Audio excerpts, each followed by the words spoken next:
Hi everyone, hope you are doing well from wherever you are watching this channel, depending on your time zone. Now, the truth of the matter is that we have a president who never believed in our 2010 constitution.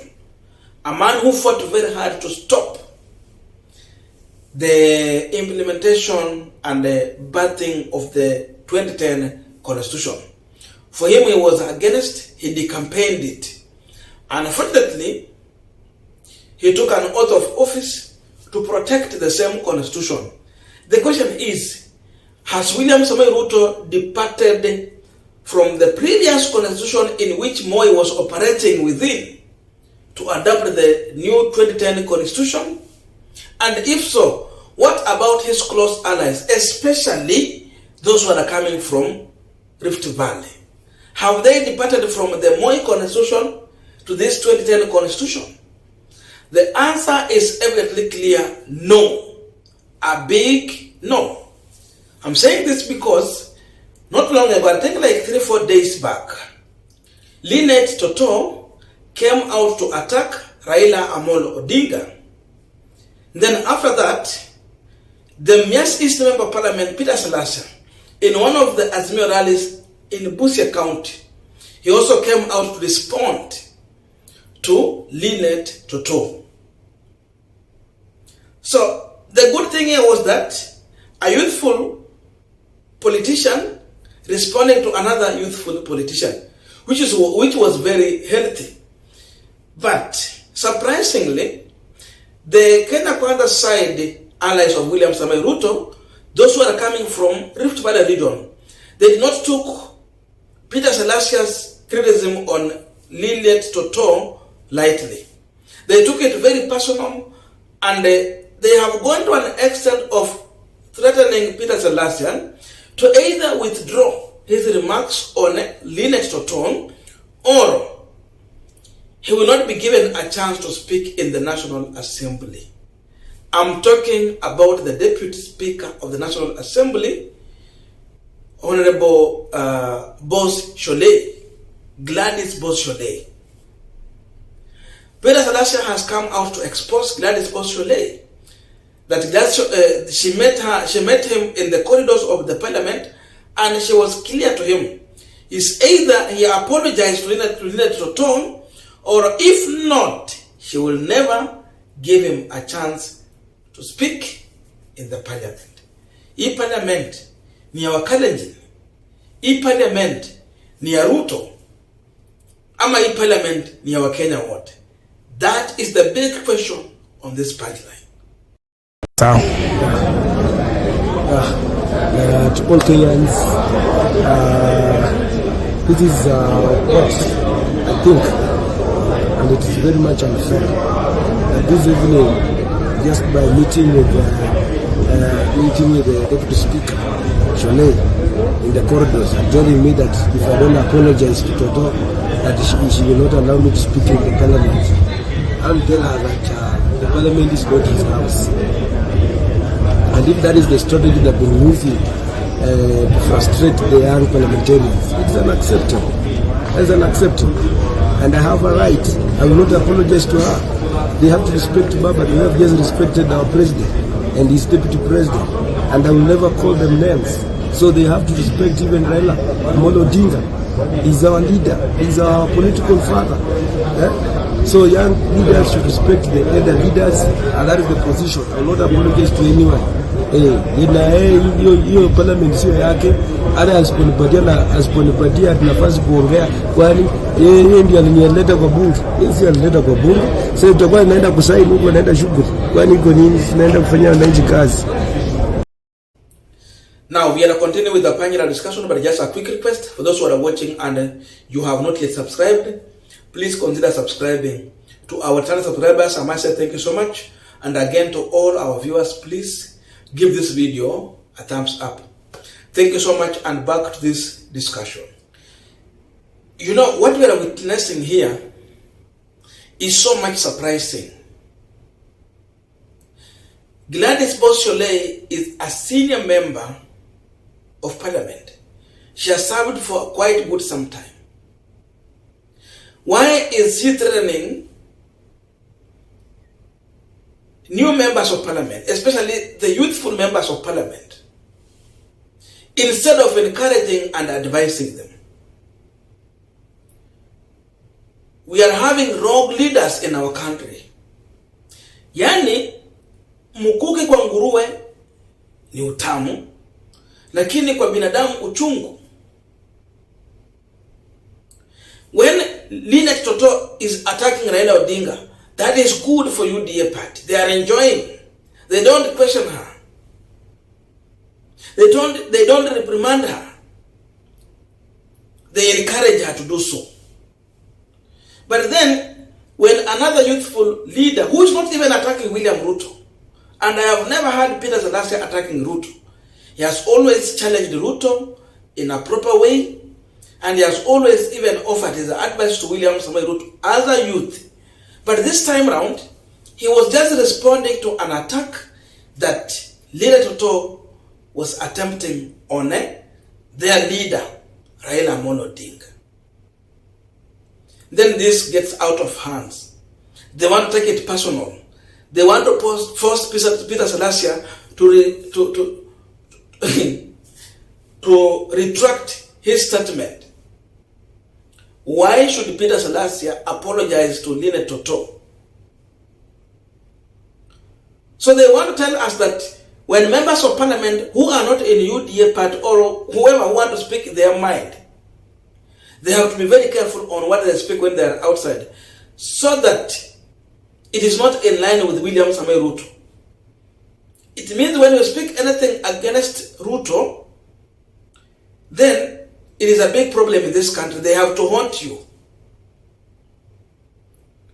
The truth is that, and I have said in the previous video, William Samoei Ruto allies from Rift Valley, including William Ruto himself, they have never departed from the Nyayo era. They want to operate in an environment where Moi had that old constitution. When they are forgetting that we have our 2010 constitution, which has given us power and the freedom of speech. Peter Salasya, as a Kenyan, he has a right of freedom of speech. Peter Salasya, as a member of parliament, endorsed by the people of Mias East, he has a right to respond to political statement coming from their opponent. So Gladys Sholei should not attempt to intimidate Peter Salasya. And I know she's doing this with the blessings of William Samoei Ruto, because that's how Ruto maybe would want. The other question we are asking, is the Parliament of Kenya belonging to William Ruto? Is it belonging to the UDA party? Or is it belonging to the people of Rift Valley only? Or this is a house of representatives across the country? Why is Gladys Sholei trying to guard Peter Salasya? This must stop. We cannot glorify William Ruto and his allies, then allow them to intimidate the other leaders. In my view, Peter Salasya was just doing his career. He's a politician. So, he was here to respond to someone who is against the person he believes in, his leadership. Peter Salasya believes in Raila Amolo Odinga's leadership, and you cannot force him to change and start worshipping William Ruto. Just the same way, Linet Toto believes in William Ruto leadership. We cannot force her. As simple as that. The question that Gladys Sholei should be helping Linet Toto to answer is the issue to do with the nepotism in her county. She's coming from Bomet. She has a case to do with the nepotism. She's employing her own relatives. So there is a case in court. Let her respond to that case. Instead of Gladys Sholei offering her attack on Peter Salasya, she should be offering her advice to another woman rep, Lina Toto, who is a junior, let her advise her on how she should operate. Kwa nini hako na nepotism anaambiwa maneno yote, lakini hao wengine wanakuja kuambia sababu uliongea kuhusu fulani, you either apologize or you will not speak in our National Assembly. And the National Assembly Speaker, Moses Masika Wetangula, he has to come out and defend the Constitution of Kenya and defend the National Assembly. You should not allow to reduce our National Assembly into either a UDA or a Kenya Kwanza or a Rift Valley affairs. And I know he can do that. He has to protect Peter Salasya and anyone who is against the agenda. We don't need to support the agenda. Azimio have their own agenda. And Azimio has their own team to defend their leader. The same way Kenya Kwanza has their own team to defend their leader, whom they believe in. But not this way we are going. They want to take us to one-party state. What these people are forgetting is that we departed a long time from the old Nyayo eras. But they never left the Nyayo eras. They are still there. Whereby they believe that everyone should be saying Mutukufu Rais. Whereby they believe that no one should oppose William Ruto. And they believe that anyone should attack Raila Odinga. That's wrong. We have to reject this, and we have to tell Peter Salasya to be strong, and he has promised he's going to be strong. No one will stop him. It is his duty to support the person he wants, but not anyone to intimidate him so that he can start supporting a different person forcefully. We don't need to force anyone to support any individual in this country. We just need a free level ground. And by the way, the Kenya Kwanza side has been saying that, they package themselves as God-fearing people. A God-fearing people coming to intimidate a member of parliament.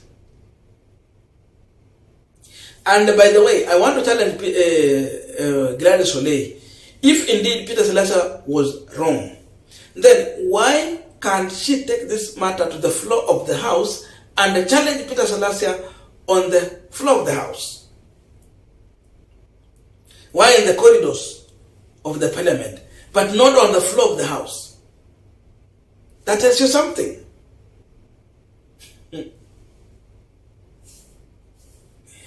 Yes, if he did a mistake, take him to the floor of the House. And if indeed his statement was just political, you go and make another political statement to counter his statement. Political statement should be countered with another political statement. Because this was not said at the floor of the House. But not trying to intimidate someone for just pointing out serious issues. It means hawa watu wamekosa maneno ya kujibu nao Raila, kitu wanajua ni matusi na intimidation. Otherwise, you remove matusi from their mouth, they don't have anything to challenge Raila Amolo Odinga and his team. The only thing they understand is abusive language. And if anyone attempted it on them, they feel bad. Why are they feeling bad? Kwa nini mkuki kwa nguruwe sawa, lakini kwa binadamu uchungu?